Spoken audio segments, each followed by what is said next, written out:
오늘 하나님의 말씀 나눌게요. 하나님의 말씀은 창세기 8장 20절에서 9절 17절까지입니다. 창세기 8장 20절에서 9절 17절까지입니다.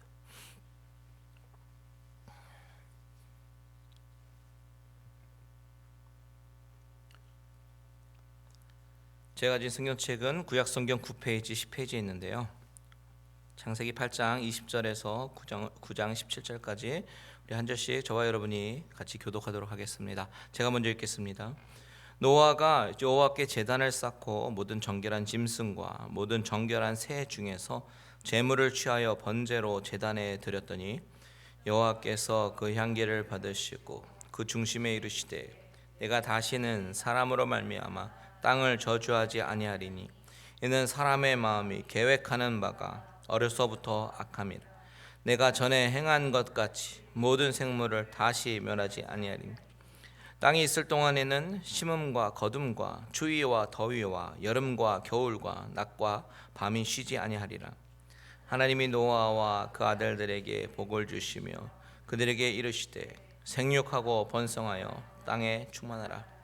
땅의 모든 짐승과 공중의 모든 새와 땅에 기는 모든 것과 바다의 모든 물고기가 너희를 두려워하며 너희를 무서워하리니 이것들은 너희의 손에 붙였음이니라. 모든 산 동물은 너희의 먹을 것이 될지라. 채소같이 내가 이것을 다 너희에게 주노라. 그러나 고기를 그 생명되는 피채 먹지 말 것이니라.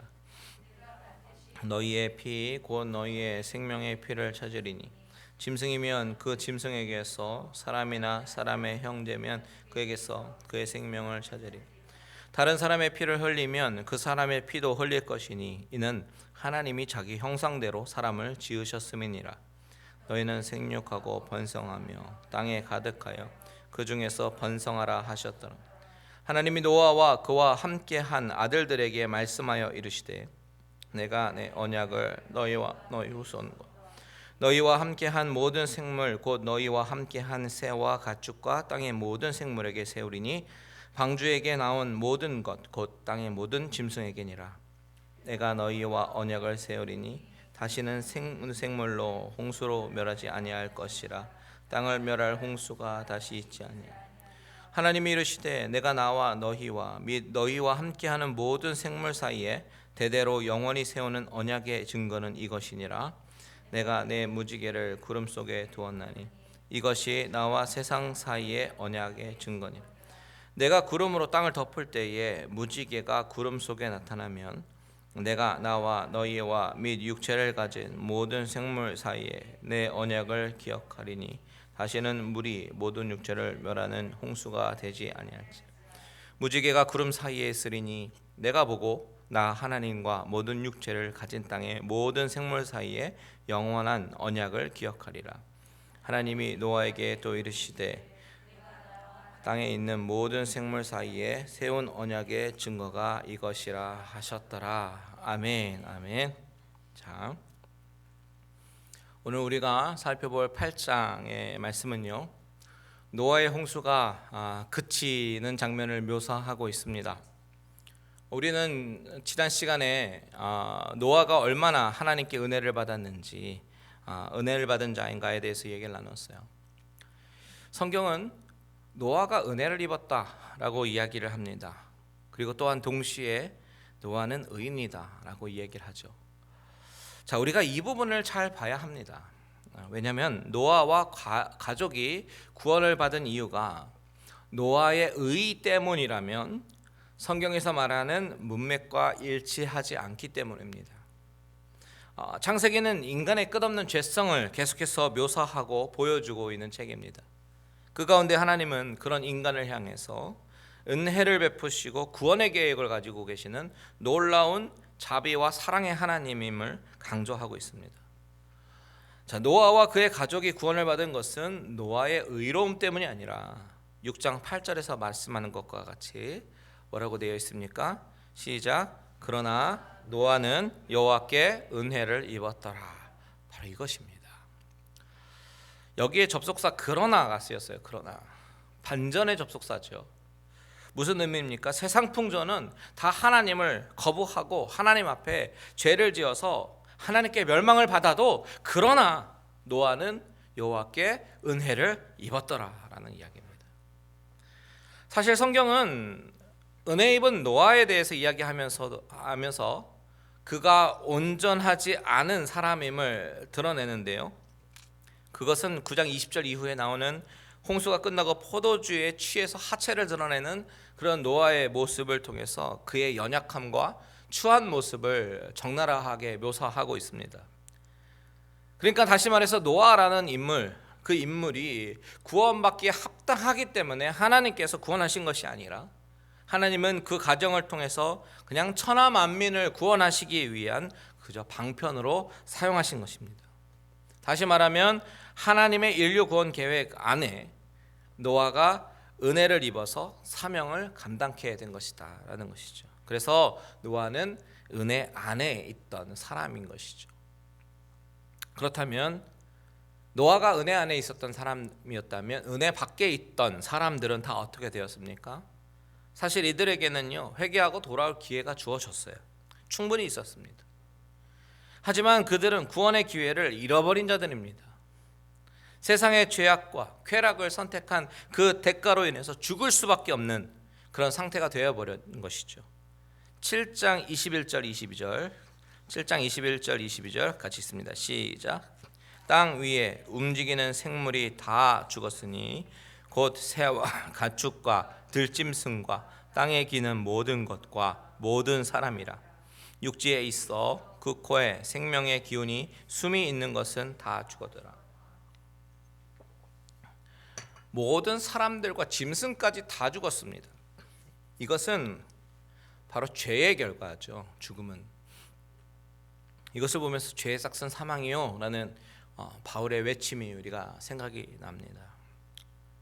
우리가 바로 죄인 되었을 때 우리의 운명은 이와 같이 죽을 수밖에 없는 운명임을 성경은 다시 한번 우리에게 상기시켜 주는 거예요.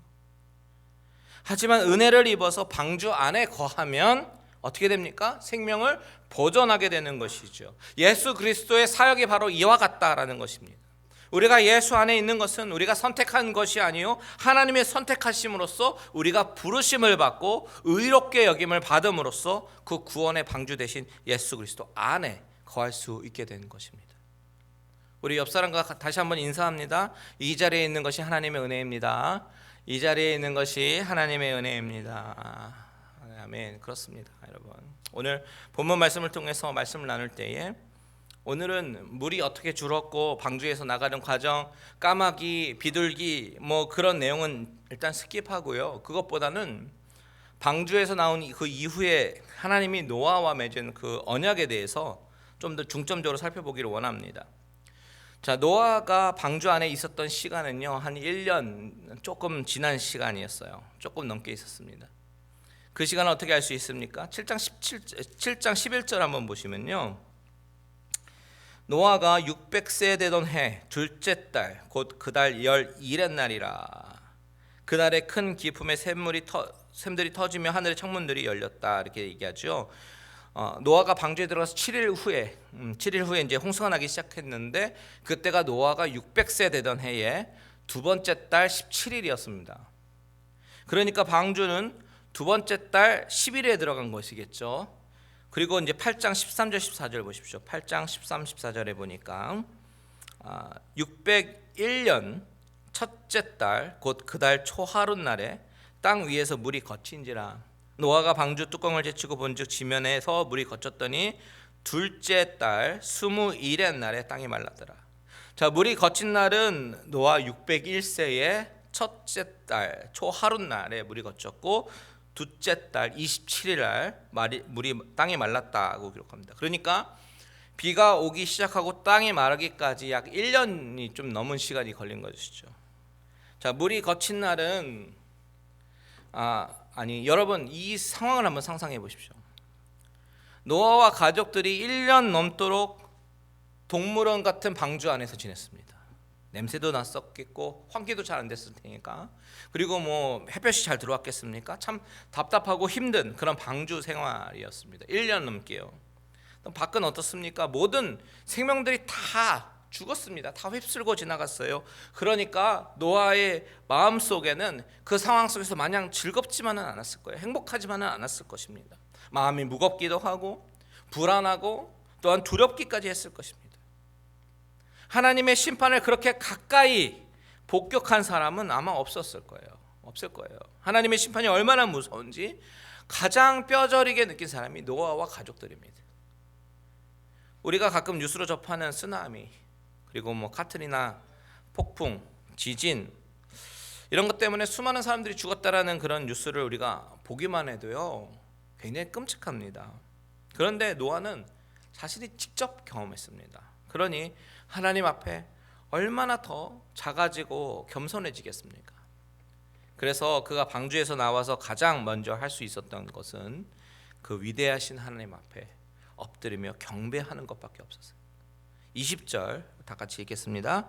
시작. 노아가 여호와께 제단을 쌓고 모든 정결한 짐승과 모든 정결한 새 중에서 제물을 취하여 번제로 제단에 드렸더니, 자, 노아의 마음속에 있었던 막연한 두려움과 그리고 불안함, 그리고 위대하신 하나님 앞에 있는 그런 경외심, 그렇죠? 경외심, 그리고 하나님께 또한 감사하는 마음을 담아서 제단에 번제를 드립니다. 이것이 노아가 가장 먼저 하나님 앞에 할 수 있었던 것이에요. 노아는 나와서요, 이제 살았구나, 생존을 위해서 집을 찾아 헤매거나 아니면 거주할 땅을 찾거나 배가 고프니까 먹을 것을 구하러 다니지 않았습니다. 먼저 하나님 앞에 예배를 드렸어요. 왜 그랬습니까? 그의 인생이 아무리 내가 바둥거려도 내 나름대로의 삶의 방식 찾아서 먹을 것을 구하고 거할 처소를 구한다고 한들 내 인생은 하나님의 손에 있음을 절실히 깨달았기 때문입니다. 1년 넘게 방주에 있으면서 그가 가장 묵상을 많이 한 것은 바로 하나님의 전능하심과 주권일 것입니다.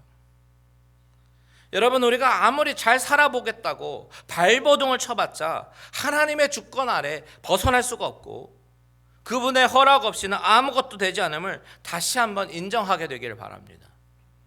만약에 그것이 인정이 된다면 우리의 우선순위는 무엇이 되어야 되겠습니까?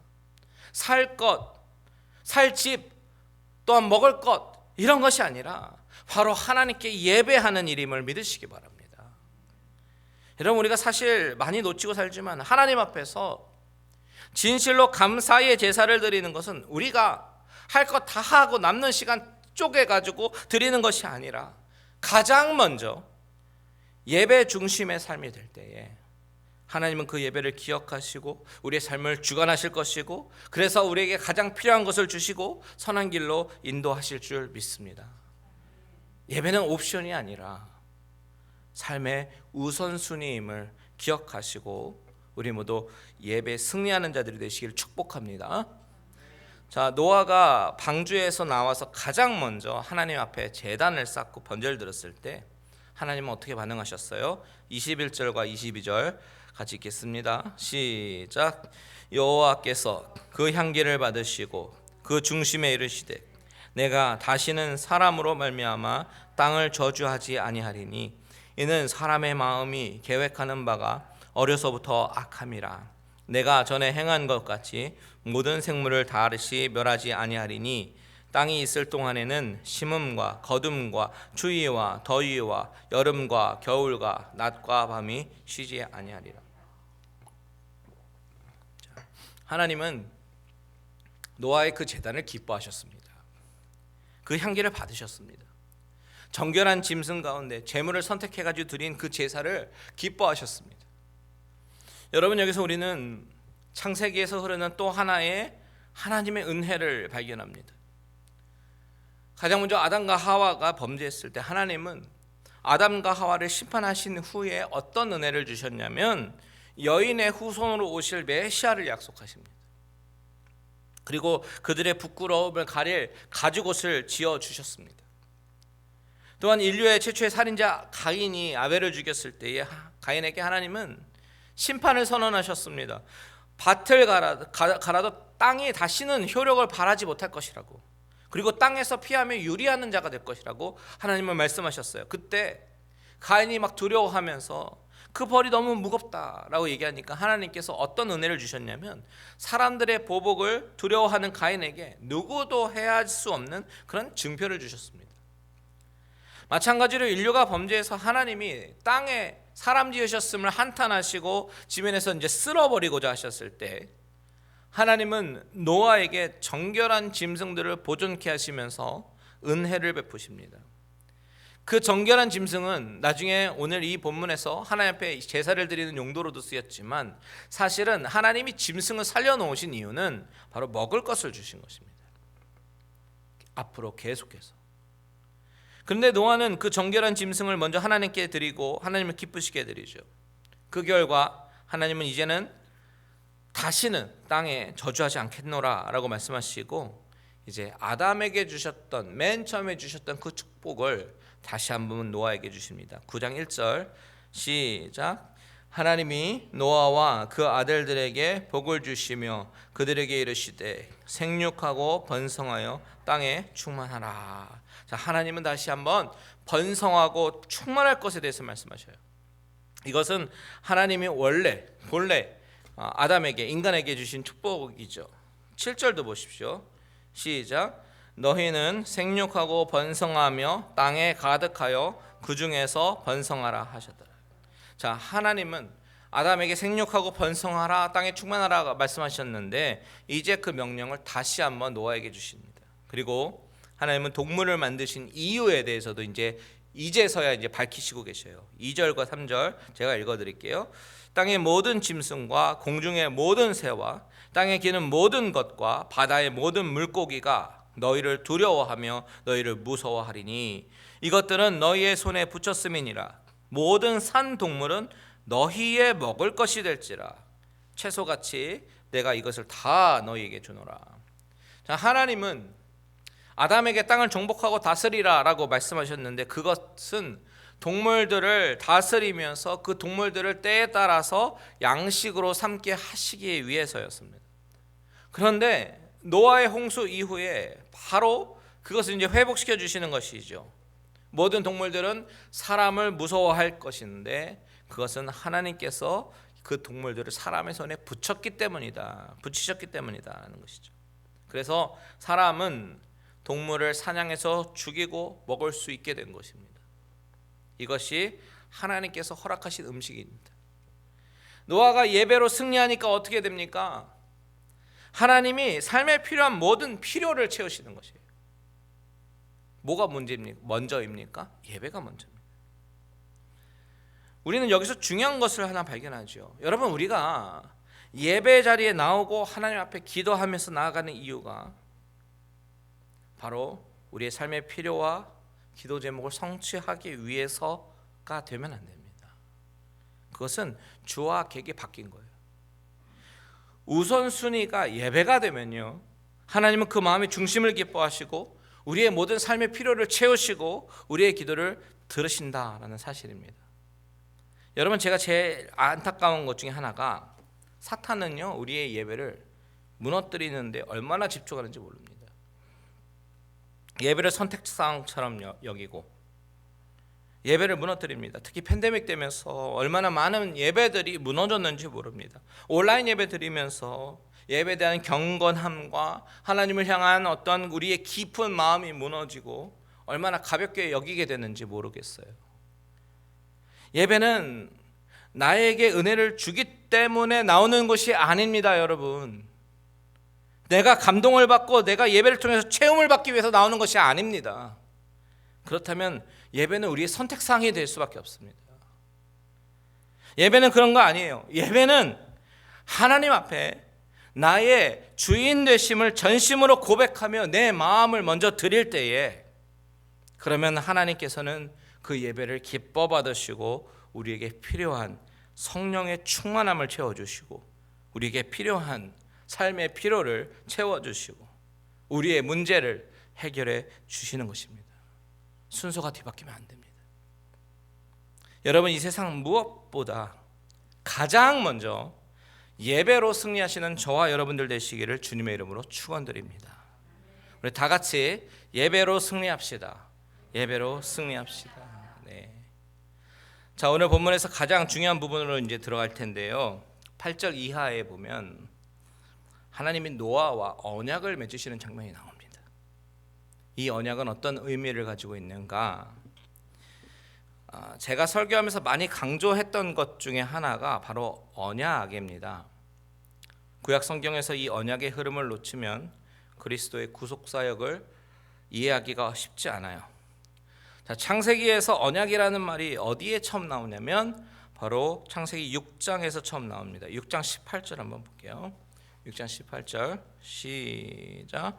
그러나 너와는 내가 내 언약을 세우리니 너는 내 아들들과 내 아내와 내 며느리들과 함께 그 방주로 들어가고. 하나님은 6장에서 노아에게 언약을 세우시겠다라고 말씀하시면서 그 온 가족이 방주로 들어가라 라고 말씀하십니다. 그러면서 이제 18절 19절에 생명을 보존하게 하라 라고 말씀하시죠. 자, 하나님의 언약의 내용은 노아와 가족들의 생명을 보존시키는 것이 하나님이 노아에게 약속하신 언약입니다. 그런데 오늘 본문 말씀 가운데 9장에는 뭐라고 되어 있냐면 9장 8절에서 12절, 우리 한번 길지만 같이 한번 읽어보겠습니다. 8절에서 12절 시작. 하나님이 노아와 그와 함께한 아들들에게 말씀하여 이르시되 내가 내 언약을 너희와 너희 후손과 너희와 함께한 모든 생물 곧 너희와 함께한 새와 가축과 땅의 모든 생물에게 세우리니 방주에서 나온 모든 것 곧 땅의 모든 짐승에게니라. 내가 너희와 언약을 세우리니 다시는 모든 생물을 홍수로 멸하지 아니할 것이라. 땅을 멸할 홍수가 다시 있지 아니하리라. 하나님이 이르시되 내가 나와 너희와 및 너희와 함께하는 모든 생물 사이에 대대로 영원히 세우는 언약의 증거는 이것이니라. 아멘. 하나님은 이제 노아 홍수 이전에 언약을 세우시면서 방주로 들어가라 라고 말씀하셨습니다. 그리고 홍수 이후에는 내가 다시 언약을 세우시면서 다시는 모든 생물을 홍수로 멸하지 아니할 것이다 라고 말씀하십니다. 이 두 언약의 차이점은 언약을 이행하는 사람이 누구인가 차이입니다. 6장에서의 언약은 노아와 가족이 방주로 들어가야 언약이 이행이 되는 것이죠. 하나님이 언약을 하시겠다고 하면서 명령하신 것입니다. 들어가라. 잘 보시면 하나님과 노아와의 언약입니다. 노아 한 사람과의 언약이에요. 그래서 노아가 언약을 이행하면 그와 더불어서 보너스로 그의 가족이 다 생명을 보존받게 됩니다. 자, 두 번째 9장의 언약에서 하나님이 이 언약을 맺으시면서 스스로 행하시겠다 하고 약속하신 언약입니다. 그전에는 노아에게 이 명령을 지켜라 라고 말씀하셨지만 9장에서는 하나님이 스스로 내가 이렇게 할 것이다 라고 얘기하셔요. 9절 10절에 보면 내가 내 언약을 너희와 너희 후손과 너희와 함께한 모든 생물 곧 너희와 함께한 새와 가축과 땅의 모든 생물에게 세우리니 방주에게서 나온 모든 것 곧 땅의 모든 짐승에게니라. 한 사람에게 하신 언약일 뿐만 아니라 그 이후에 여러 사람에게 혹은 동물들에게 같이 하신 언약입니다. 그것이 다릅니다. 첫 번째 언약과 하나님은 이 모든 약속 대상을 이렇게 자녀들, 후손들 그리고 동물과 생물들에게까지 확대하셨어요. 12절 보시면 하나님이 이르시되 내가 나와 너희와 함께하는 모든 생물 사이에 대대로 영원히 세우는 언약의 증거는 이것이니라. 자, 대대로 영원히 세우는 언약, 영원히 forever 세우는 언약이다. 그리고 그 언약의 증표는 무지개입니다. 그래서 사실 무지개는 인간을 위한 것이라기보다는 하나님을 위한 것이에요. 하나님께서 무지개를 보실 때마다 맺으신 언약을 기억하시겠다라고 하시는 것이죠. 즉 무지개는 하나님께 세상과의 언약을 상기시키는 증표입니다. 16절 한번 보십시오. 16절 같이 한번 읽겠습니다. 시작. 무지개가 구름 사이에 있으리니 내가 보고 나 하나님과 모든 육체를 가진 땅의 모든 생물 사이에 영원한 언약을 기억하리라. 자, 하나님 말씀하시죠. 내가 보고 언약을 기억하리라. 자, 그렇다면 6장과 9장에 나오는 이 두 언약의 차이점이 무엇일까요? 하나는 인간 편의 행위를 요구하시는 것이고, 두 번째는 하나님이 직접 하시겠다라고 일방적으로 약속하시는 것입니다. 이 먼저의 언약의 종류를 뭐라고 얘기하냐면 율법 언약 혹은 행위 언약이라고 부르고요. 그리고 하나님께서 일방적으로 하시겠다라고 하는 그런 언약의 종류를 뭐라고 얘기하냐면 약속 언약 혹은 은혜 언약이라고 부릅니다.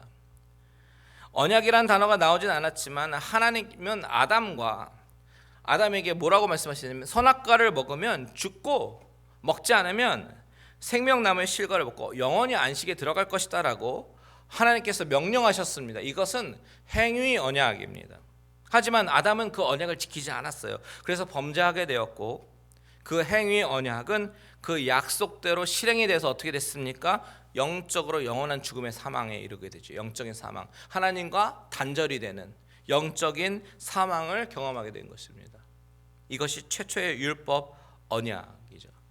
그렇다면 최초의 은혜 언약이 무엇이에요? 바로 3장 15절 원시복음입니다. 여인의 후손이신 예수 그리스도께서 온 인류를 구원하시기 위해서 오실 것이다 라는 것이죠. 하나님께서 일방적으로 그렇게 약속하신 거예요. 너가 뭘 어떻게 하면 내가 이렇게 하겠다라가 아니라 일방적으로 예수 그리스도께서 온 인류를 구원하시기 위해서 오실 것입니다. 그래서 뱀의 머리를 깨뜨리시고 인간을 죄로 몰고 간 사탄을 멸하시고 심판하시겠다. 이것이 바로 하나님의 맹세이고 하나님의 약속입니다. 여기서 아담이 약속을 지키기 위해서 행동할 것 아무것도 없습니다. 그래서 이것을 은혜 언약이라고 부르는 거예요. 자, 이제 창세기에서 최초로 언약이라는 단어, 히브리어로 베리트라는 이 단어가 쓰인 곳, 그것이 바로 노아의 언약부터 나옵니다. 자, 오늘 본문에서 등장한 언약, 즉 무지개를 증표 삼아서 다시는 물로 심판하지 않으시겠다라고 약속하시는 이 언약은 무슨 언약입니까? 은혜 언약입니다. 이것은 인간으로 하여금 그 어떤 것도 요구하지 않습니다. 그냥 조건 없는 선물, 그냥 왕의 하사품 이런 것 같은 거예요. 그리고 그 약속은 모든 인간에게 주신 약속입니다. 그렇죠? 자, 그렇다면 이 사실을 가지고 우리가 발견할 교훈이 한 가지가 있죠. 먼저 우리 믿는 자들이 알아야 될 것 한 가지가 있는데요.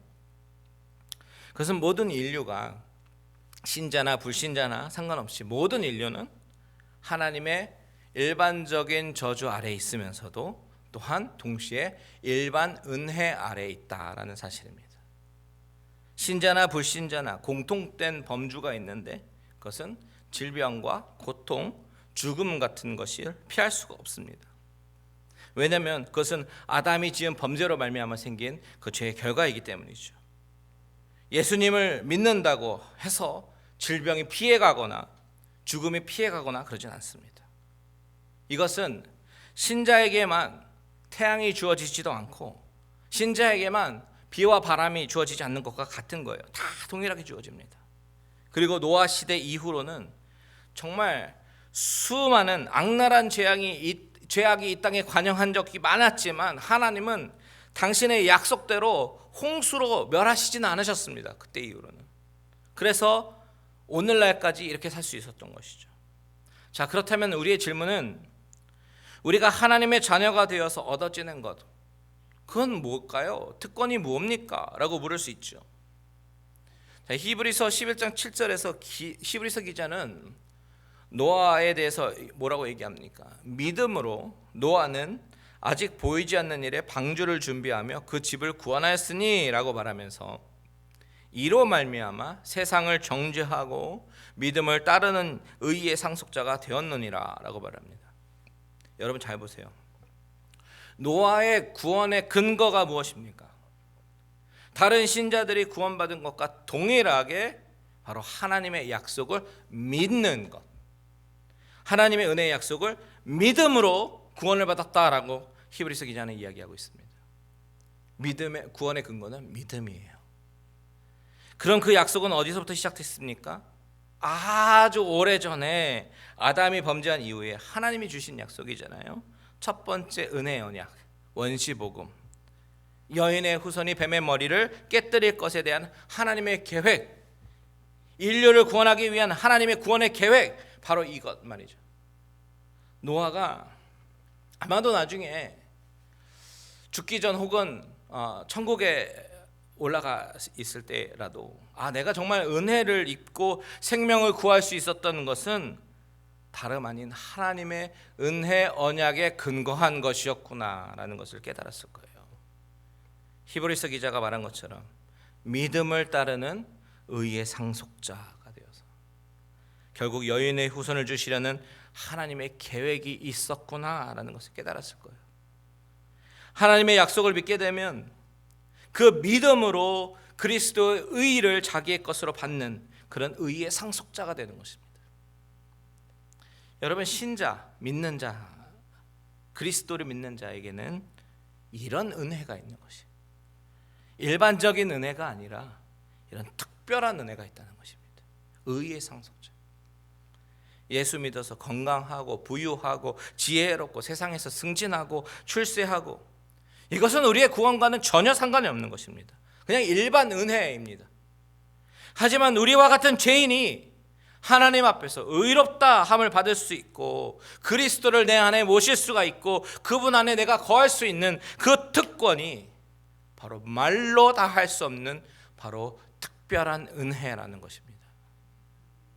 여러분, 예수 그리스도가 나의 구주가 되신다, 나를 구원하신 하나님의 아들이다 라는 사실이 믿어진다라고 하는 것은 이 세상 누구에게나 다 주어진 은혜가 아니라 신자들에게만 주어진 특별한 은혜라는 사실을 기억하시기 바랍니다.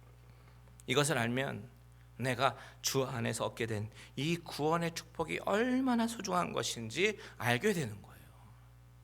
여러분, 우리가 이 사실을 알게 되면 우리가 드리는 이 예배가 얼마나 소중한 것인지 알게 됩니다. 결코 소홀히 여길 수가 없습니다. 바쁘다고 귀찮다고 스킵할 수 있는 그런 예배가 아닙니다. 또한 우리의 가치관이 이 세상에서의 성공과 출세가 목표가 되지가 않습니다. 우리의 삶의 가장 우선순위, 이 예배와 하나님 안에서 누리는 자유와 은혜를 가슴 깊이 감사하며 살게 될 것이에요. 여러분, 저와 여러분 어떤 마음의 자세로 예배를 드리고 있습니까? 늘 이 은혜에 감사하고 감격하며 예배로 승리하시는 저와 여러분들 되시기를 주님의 이름으로 축원드립니다. 아멘.